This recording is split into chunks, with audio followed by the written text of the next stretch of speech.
आज का अपना जो टॉपिक रहेगा वह है हेक्सागोनल क्लोज पैकिंग के बारे में।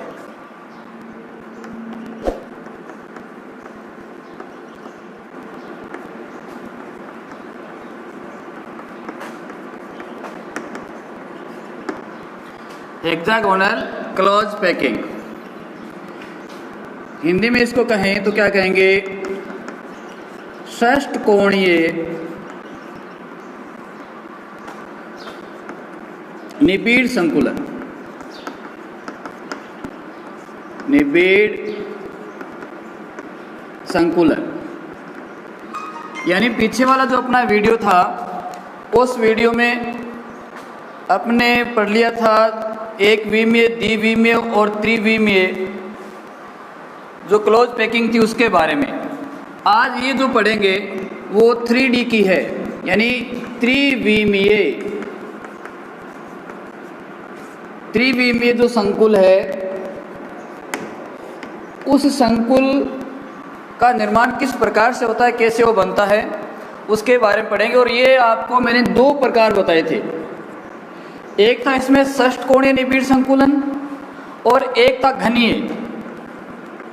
दूसरा कौन सा इसमें? घनीय निबिड़ संकुलन। तो इसके बारे में और इन दोनों के बारे में, यानी क्यूबिक क्लोज पैकिंग और षष्ठकोणीय निबिड़ संकुल है, इन दोनों के बारे में चर्चा करेंगे। ठीक है, तो मान लो कि सबसे पहले मैं इनको एक डायग्राम के द्वारा आपको समझाऊंगा। माना कि हमारे पास एक ये गेंद है। गेंद का मतलब यहाँ किससे ले रहे हैं? एक परमाणु से ले रहे हैं, एक अणु से ले रहे हैं, एक आयन से ले रहे हैं। इस परमाणु या अणु, कुछ भी आप कहो, या गोला कह सकते हो, इस गोले को चारों ओर से 6 अन्य जो गोले हैं वो इसको घेरे हुए हैं। यानी इस प्रकार से यूं समझो कि एक फुटबॉल गेंद है और एक फुटबॉल गेंद के चारों ओर कितनी गेंदें और रख दी आपने? 6 गेंदें और रखी हुई हैं, जो आकार इनका समान प्रकार का है। यानी इस प्रकार से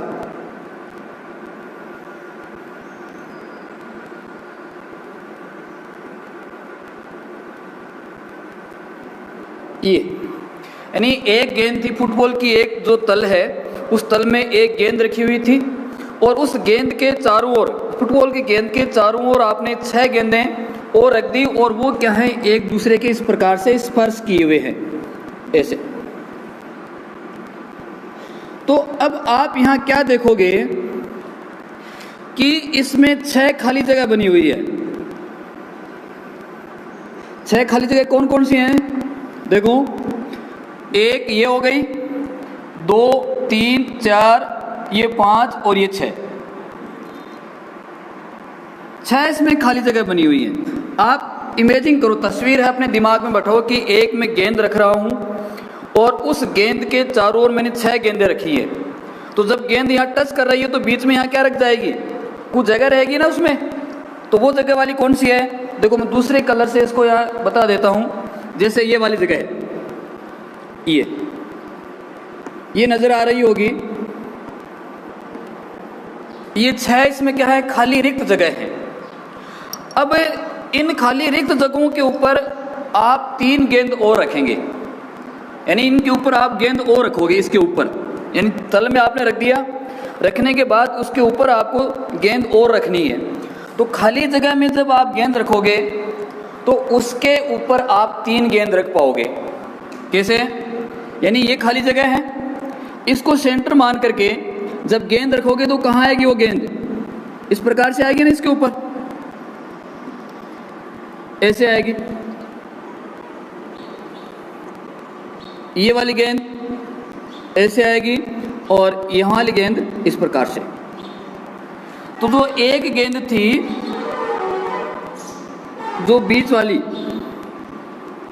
उस पर ये पैकिंग होती हुई इस प्रकार से, ये देखो तस्वीर है या इसकी इमेज है, वो अपने दिमाग में बना के रखो कि मेरे पास कुल कितने, पहले एक गेंद थी, एक गेंद के चारों ओर मैंने 6 गेंदें रख दी। समझ में आ रही है बात? 6 गेंद रख दी और फिर जो खाली जगह बनी उसके ऊपर एक एक गेंद और रख दी। अब देखो इसका आगे मैं खुला डायग्राम बना के इसको बताऊंगा।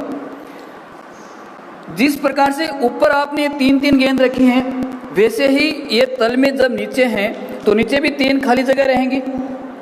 तो 3 गेंद कहाँ आ गए? इसके नीचे आ गए। 3 गेंद कहाँ आ गई? इसके ऊपर आ गई खाली जगह में।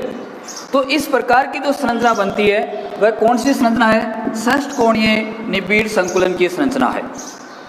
षष्ठकोणीय निबिड़ संकुलन संरचना। इस संरचना को क्या दूसरा नाम अन्य क्या कहते हैं? ABACP।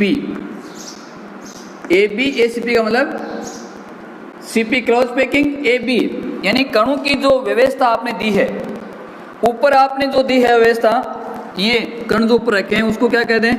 A। दूसरी जो लेवर है वो कौन सी है? B। अब नीचे वाली जो लेवर होगी वो भी क्या होगा? इसी प्रकार की होगी। तो वो भी क्या है? A प्रकार की, यानी कणों का जो स्तर है, यानी 3D में अपन कर रहे हैं तो मतलब एक परत के ऊपर दूसरी परत आपको रखनी है, एक परत के ऊपर दूसरी परत। तो समझो कि ये नीचे वाली परत थी, यहाँ पर एक गेंद थी, इसके मैंने चारों ओर क्या रख दिया? 6 अन्य गेंदें रख दी इस प्रकार से। तो कितने खाली जगह बन गई? यहाँ पर 6 खाली जगह को एवॉइड कहा जाता है। इसी प्रकार से नीचे खाली जगह बन गई, मैंने नीचे भी गेंद इसी प्रकार से रखी है। अब ऊपर वाली जो 3 गेंदें रखी हैं वो, और नीचे वाली जो 3 गेंदें रखी हैं वो क्या है? आपकी एक ही विन्यास में है, यानी सेंटर उनका एक है, तो उनको क्या कह दिया? A और A। बीच वाला ये वाला जो हमने गेंद रखी है, ये वाली, ये अलग प्रकार की, इसको नाम क्या दे दिया? B। तो इसका दूसरा नाम क्या कह सकते हैं? ABA क्लोज पैकिंग भी इसको कहा जाता है। यूं समझो कि एक गेंद की 6 गेंद, 6 के 3 ऊपर और 3 नीचे रखी हुई हैं। अब चलो इसको मैं थोड़ा खोल के इसको बताता हूं। जैसे मान लिया ये आपका बीच वाला एटम था, यानी बीच वाला जो अणु है या गोला है उसको लिया है। यानी अब ये जो संरचना थोड़ी मैं खोल के बता रहा हूं कि इसमें तो आप पूरी तरह से समझ नहीं पाओगे।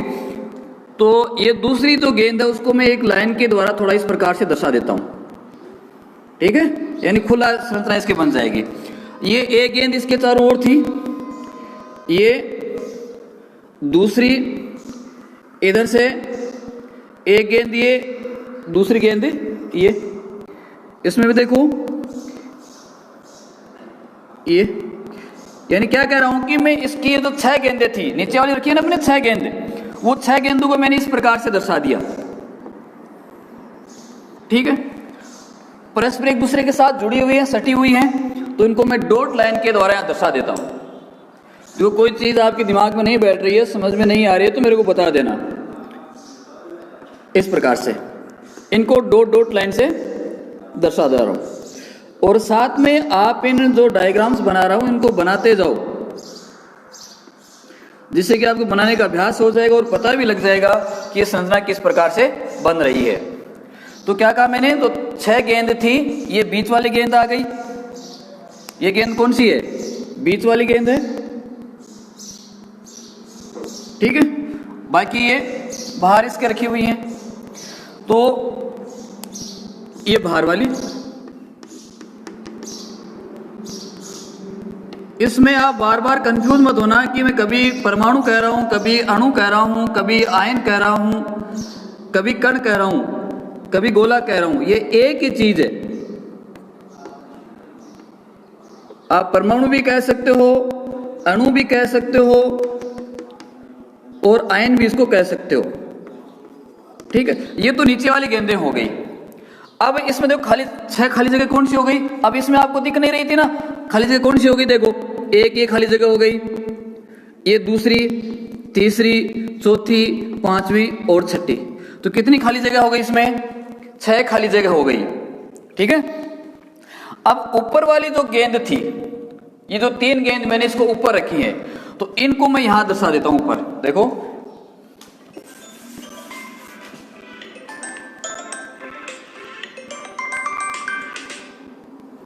इनको ऊपर दर्शा देता हूं यहां पर। ये एक गेंद, ये दूसरी गेंद और ये तीसरी गेंद, इनको जोड़ देते हैं ऐसे, तीनों जुड़ी हुई है ना इसके ऊपर, यानी मैंने दूर दूर लिखा दर्शाने के लिए या इसकी जो संरचना उसको स्पष्ट करने के लिए थोड़ा दूर दूर लिखा है, इसी संरचना को बनाएंगे। अब ये जो संरचना 3 गेंदों के ऊपर है, ठीक वैसी संरचना कहाँ है, इसके नीचे होगी, इसके नीचे होगी। यहाँ पर जो ये संरचना है ठीक वैसी कहाँ है, इसके नीचे इसकी संरचना होगी। तो नीचे क्या है, देखो इसी प्रकार से नीचे होगी ये यानी सेम ऊपर की जो आकृति के गोले अपने रखे हैं, ठीक वैसी ही आकृति वाले नीचे वाले गोले हैं। अब देखो कि ये जो गोला है वो कहां पर रहेगा, कौन सी रिक्ति में रहेगा, इस वाले में। तो इसको दर्शा दो, यानी इसके ऊपर आया ना, देखो ये गोला यहां आया इसके ऊपर, ये इसके ऊपर, ये कहां पर है, ये इस वाले में। ये कहां पर स्थित है, यानी कौन सी जगह को ढक रहा है, इस वाली जगह को ढक रहा है। ठीक ऐसे ही ये वाला जो है वो इसको ढकेगा ऐसे, ये वाला इस पर आएगा और ये वाला इसके ऊपर आएगा।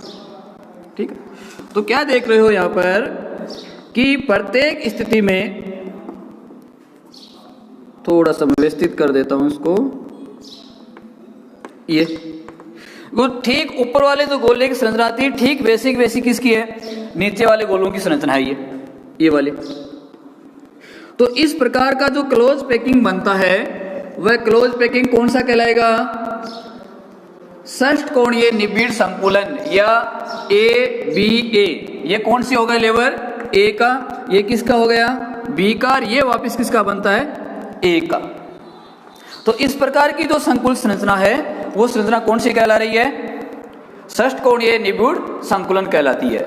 बनाओ इसकी संरचना अपने बना लो। तो इसकी समन्वय संख्या क्या होगी, कोऑर्डिनेशन नंबर, समन्वय संख्या में मैंने आपको क्या बताया था कि एक जो गोला है वो कितने अन्य गोलों से घिरा हुआ है वो बताई थी। तो इसमें देखो एक गोला, ये गोला है, ये अन्य कितने से घिरा हुआ है, 6 तो ये हो गए, 3 ये हो गए, 3 ये हो गए, कुल कितने हो गए, 12 हो गए।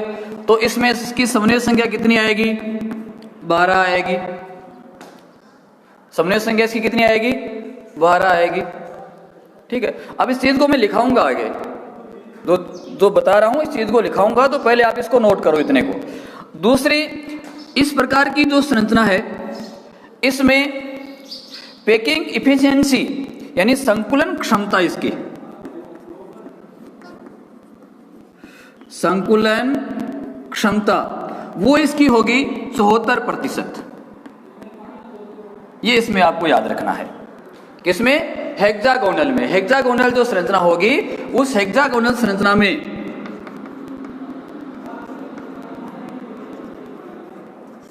हेक्सागोनल जो संरचना है क्लोज पैकिंग की, उसकी समन्वय संख्या 12 और संकुल है ये वाला, यानी ये तो होगा इसका। चलो इसको इधर कर देता हूं मैं, ये आपका। अब है घनीय क्यूबिक संकुल। जो घनीय क्यूबिक संकुल होगा इसको कहा जाता है, इसको ABC संकुल, ABC निबिड़ संकुल।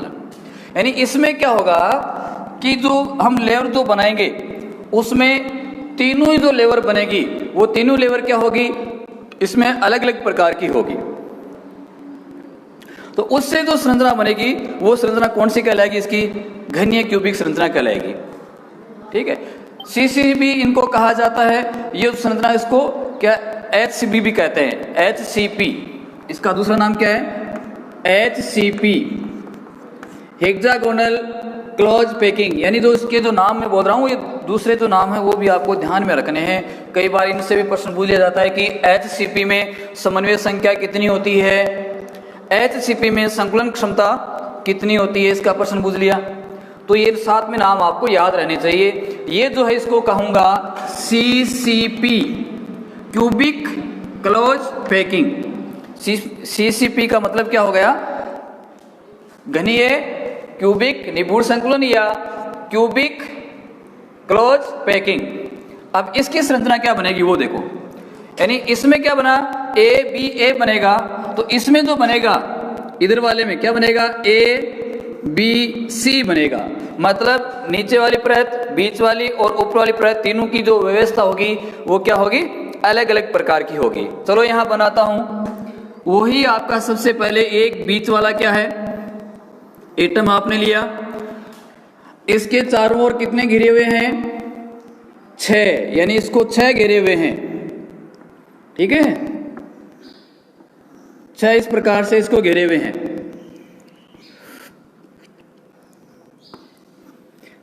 इसको क्या करेंगे,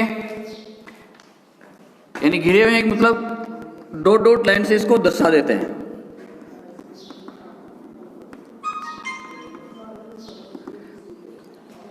ठीक है, ये तो एक लेवल हो गया, बीच वाला हो गया, बीच वाला जो पार्ट ये वाला 6 गोलों वाला।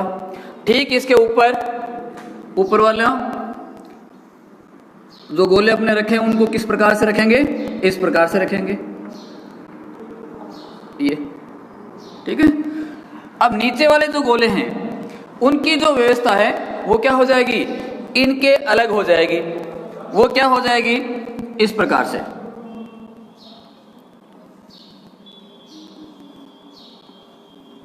इनकी ये व्यवस्था हो जाएगी।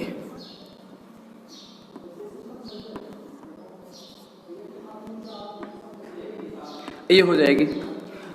अब ये वाले तो कहां पर थे, जो ऊपर थे वहीं पर इनके थे। अब ये जो होंगे इनको देखो कहां होंगे, ये है वो तो कहां रहेगा, यहां पर, ये यहां पर, ये वाला यहां पर। ठीक इसी प्रकार से ये उसकी जो खाली रिक्त जगह रह गई है नीचे वाली, उसमें उपस्थित रहते हैं। तो ये लेवर आपकी कौन सी हो गई, ए, ये हो गई बी, ये हो गई सी। तो ये जो संरचना बनती है वो किसकी कहलाती है, घनीय निबिड़ संकुलन की संरचना कहलाती है, हेक्सागोनल और क्यूबिक। तो क्यूबिक में ये वाली संरचना आपकी जो है, नीचे के जो गोले रखेंगे उनकी व्यवस्था अलग प्रकार की होगी, तब इसको घनीय क्यूबिक संरचना कहा जाता है। अब इसके बारे में मैं आप थोड़ा लिखा देता हूं, इसके बारे में नोट कर लीजिए। सबसे पहले लिखिए इसकी भी देखो समन्वय संख्या, इसकी भी समन्वय संख्या यानी CN नंबर, कोऑर्डिनेशन नंबर, इसका भी कितना होगा, 12 ही होगा। 6 ये वाले हो गए, यानी ये जो मेन संरचना, इस गोले को 6 ये घेरे हुए हैं, 3 ऊपर 3 नीचे, समन्वय संख्या कितनी हो गई, 12 ही हो गई। और संकुलन क्षमता यदि इसकी देखें, संकुलन क्षमता इसकी देखें तो वो भी कितनी आती है, इसकी भी 74% ही आएगी, इसकी भी 74% है, इसकी भी कितनी है, 74% है। क्लियर, चलो अब नोट करो। सबसे पहले लिखो हेक्सागोनल निबिड़ संकुलन, इसमें लिखना स्टार्ट कीजिए। किसमें, षष्ठ फलकीय या षष्ठ कोणीय भी कह देते हैं, षष्ठ फलकीय भी कह देते हैं, षष्ठ फलकीय निबिड़ संकुलन।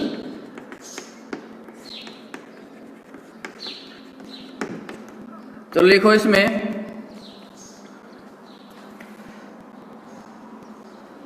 यानी किस प्रकार का है, त्रिविम का है, त्रिविम, षष्ठ फलकीय त्रिविम निबिड़ संकुलन। जब क्रिस्टल जालक में, लिखो इसमें, जब क्रिस्टल जालक में एक तल पर, जब क्रिस्टल जालक में एक तल पर प्रत्येक कण, कोष्टक में लिख दो परमाणु, अणु को अन्य 6 कण स्पर्श करते हैं, अन्य 6 कण स्पर्श करते हैं तो 6 छिद्र बनते हैं। 6 कौन कौन से हैं याद रखना, 1 2 3 4 5 और 6, तो 6 छिद्र बनते हैं।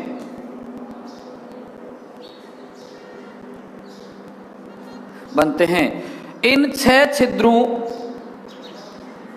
छिद्रों के ऊपर और नीचे, इन 6 छिद्रों के ऊपर और नीचे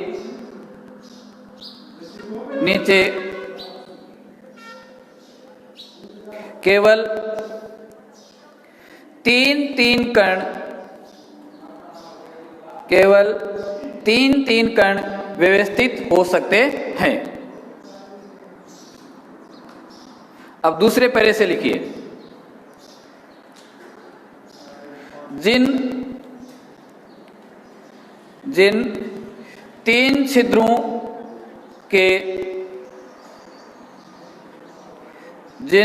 छिद्रों के ऊपर 3 कण, कोष्ठक में परमाणु या गोले,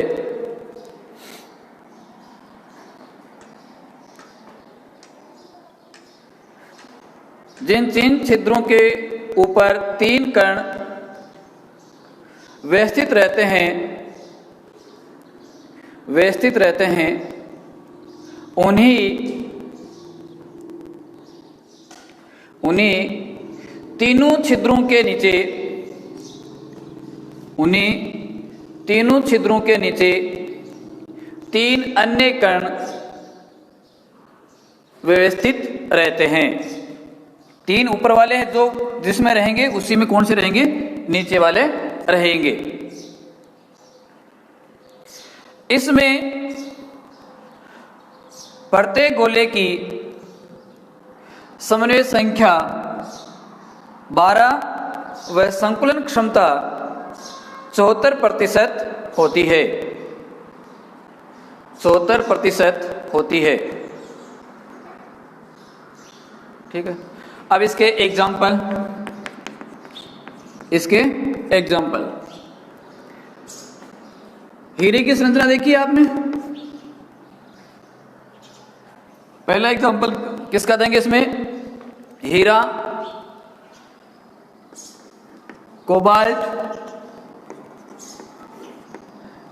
मोलिब्डेनम। मोलिब्डेनम का प्रतीक क्या होगा, MO। मोलिब्डेनम,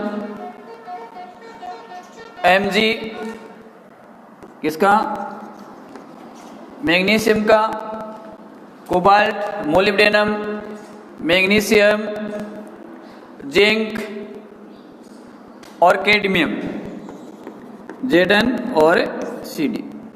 ये इसके एग्जाम्पल हो गए। कौन कौन सा, हीरा, कोबाल्ट, मोलिब्डेनम, मैग्नीशियम, जिंक और कैडमियम। ठीक है। ये है षष्ठफलकीय निबिड़ संकुलन। अगला लिखो,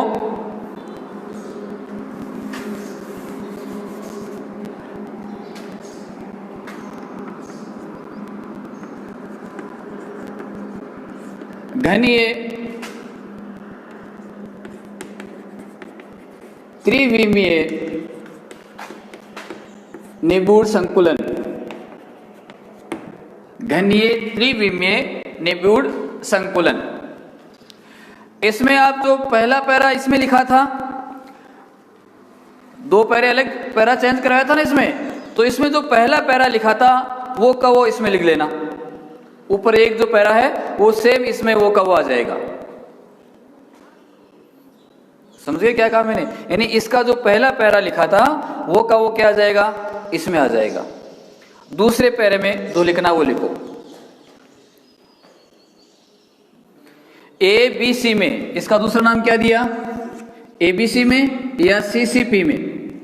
ABC में देखो, इसमें ABC में क्रिस्टल जालक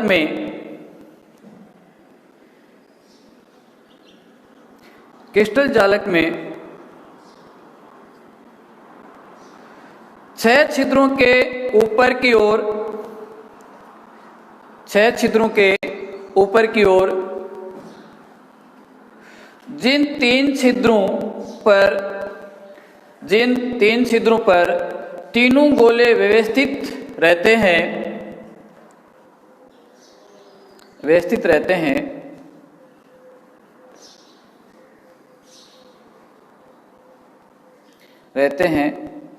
उनको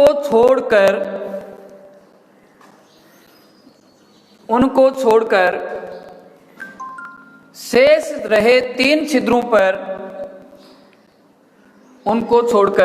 शेष रहे 3 छिद्रों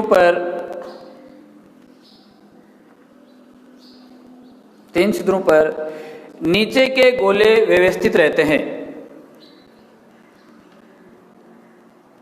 यदि ऊपर वाले इसमें और इसमें रहते हैं, ऊपर वाले जो 3 हैं इन तीनों में रहते हैं, तो बाकी नीचे वाले जो 3 हैं किस में रहेंगे? इसमें रहेगा और इसमें रहेगा। ये चीज है, यानी ये तो है ऊपर वाला। देखो यहां संकेत लिख देता हूं, ये तो मैंने लिखा, ये तो ऊपर के गोले हैं, ऊपरी गोले या ऊपरी कण हैं, और ये जो मैंने लिखा वह कौन से हैं? निचले गोले, या कण कह दो, परमाणु कह दो, या आप कुछ भी कह सकते हो। तो इसमें जो ऊपर वाले 3 में रहते हैं उनके अलावा नीचे वाले 3 में रहेंगे। तो उस समय जो संरचना बनती है घनीय त्रिविम निबिड़ संकुलन कहलाती है। इस संरचना को घनीय निबिड़ संकुलन कहते हैं।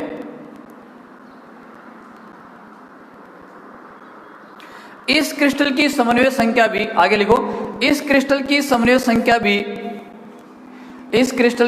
संख्या भी 12 होती है।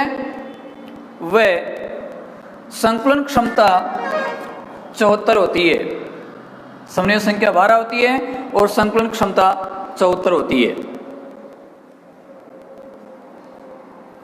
अब इसके एग्जाम्पल लिखो। इसके एग्जाम्पल,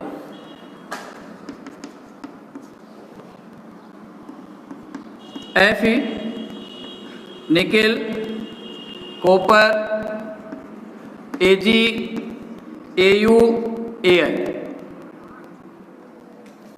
Ag, Au, Al रह जाएगा याद, Ag, Au, Al, FeNiCu। यानी इसमें कई बार प्रश्न पूछा जाता है, इसका एग्जाम्पल दे देगा, इसका दे देगा, साथ में और आपसे क्या पूछेगा कि इसमें से किस में घनीय त्रिविम निबिड़ संकुलन है या किस में हेक्सागोनल निबिड़ संकुलन है। तो एग्जाम्पल के द्वारा भी प्रश्न आपका पूछा जा सकता है। तो इसके एग्जाम्पल हो गए, डायग्राम हो गया। ये था आपका षष्ठफलकीय निबिड़ संकुलन और घनीय निबिड़ संकुलन और उसकी संरचना के बारे में।